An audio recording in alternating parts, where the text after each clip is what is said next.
Nah, pada video kali ini merupakan video lanjutan dari video sebelumnya, yang dimana video sebelumnya itu kita sudah menyiapkan fitur-fitur atau tampilan awal untuk dashboard Sultan Catering.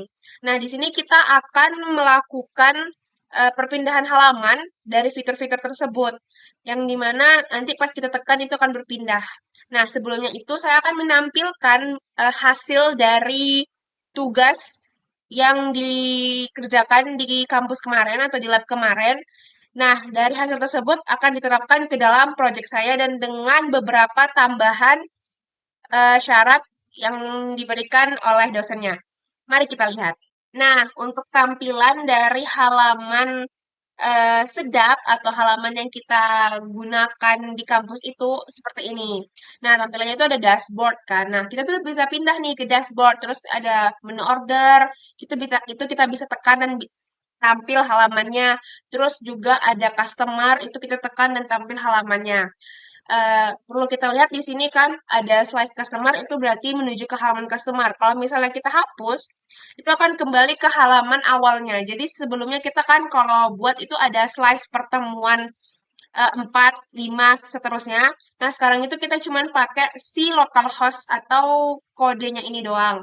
Tapi kalau misalnya kita memasukkan selain customer, order, itu akan menimbulkan error. Misalnya kayak sembarang gini ya, itu akan menampilkan error atau halaman tidak ditemukan. Itu kita bisa kembali ke halaman dashboard atau halaman semulanya seperti itu.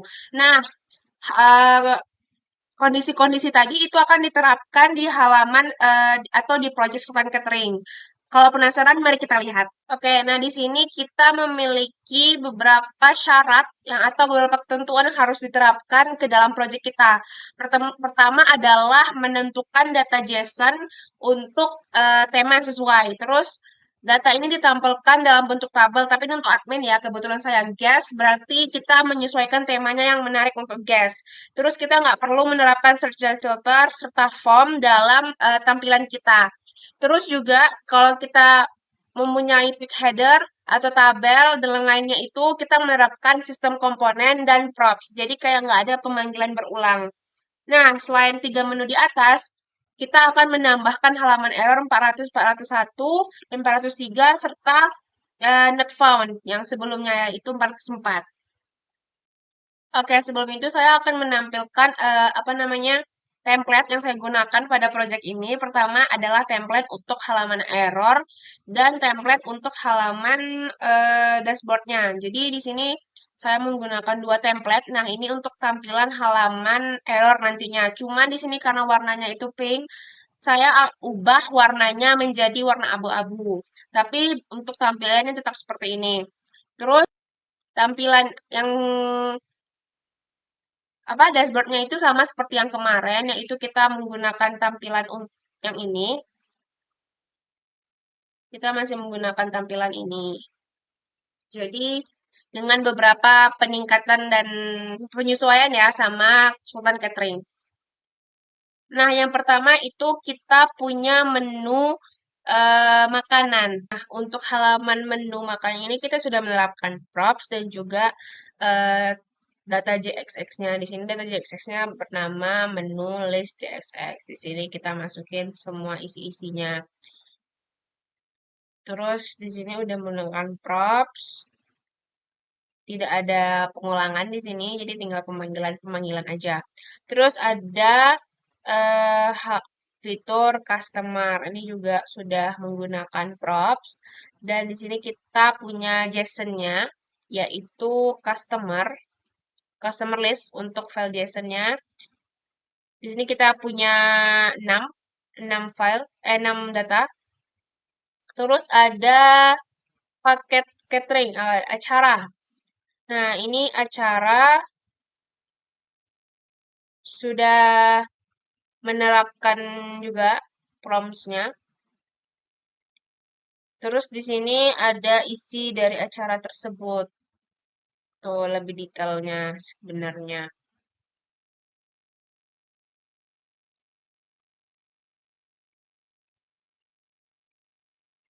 Terus ini ada paket catering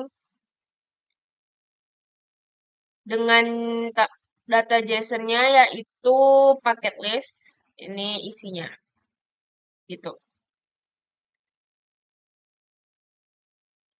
Selanjutnya adalah tampilan untuk 3 menu error, yaitu di sini kita menggunakan error page.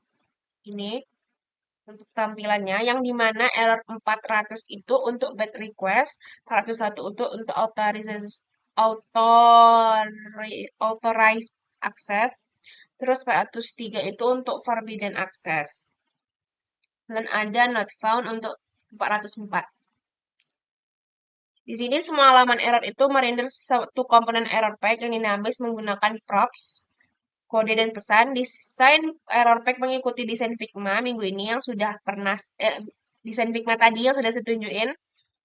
Terus kalau misalnya kita tekan back home-nya itu akan balik ke halaman home awal semulanya.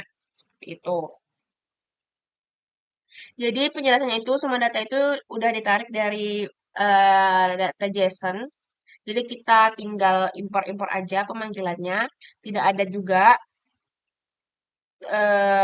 kode yang ditulis berulang atau dikatakan semua itu reusable. Oh ya, untuk pemanggilannya itu dapat dilihat di sini di app itu semua pemanggilan dan juga root-rootnya ini dimasukin ya di sini, terus juga semua import-importnya. Dan oh ya, supaya dia kan kalau misalnya nanti kita pergi ke customer atau acara itu kan di linknya ini kan berubah ya.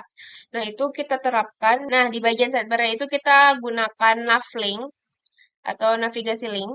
Jadi dia kayak mengarahkan gitu. Jadi misalnya kita tekan menu makanan, itu dia nanti link yang di atasnya itu akan ternavigasi atau langsung mengarahkan ke fitur yang kita tekan. Jadi kayak langsung berubah gitulah halaman di atasnya, alamat di atasnya itu. Jadi mari kita demokan hasil dari project saya ya. Oke, nah ini tampilan awalnya, yaitu localhost-nya masih kosong kayak gini. Ini tampilan awalnya untuk home ya.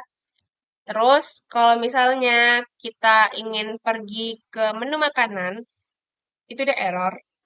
Karena dia harus login dulu untuk bisa melihat menu makanan. Nah, itu akan langsung kita return ke home, akan balik ke home. Terus untuk error yang saya bilang tadi, yang size itu di sini juga kalau misalnya apa alamatnya nggak sesuai, itu juga error atau sempat error. Terus juga kalau kita menekan akses yang tidak sesuai itu akan menampilkan error atau forbidden. Ini tinggal kita return tuh langsung masuk ke home lagi, balik gitu. Nah, mungkin gitulah hasil dari Sultan Catering. Mungkin kedepannya bakal ada lebih peningkatan dan tampilannya mungkin lebih diperbagus dan diperhalus mungkin ya. Mungkin sekian video kali ini. Semoga kesalahan saya bisa dimaafkan. Terima kasih. Bye-bye.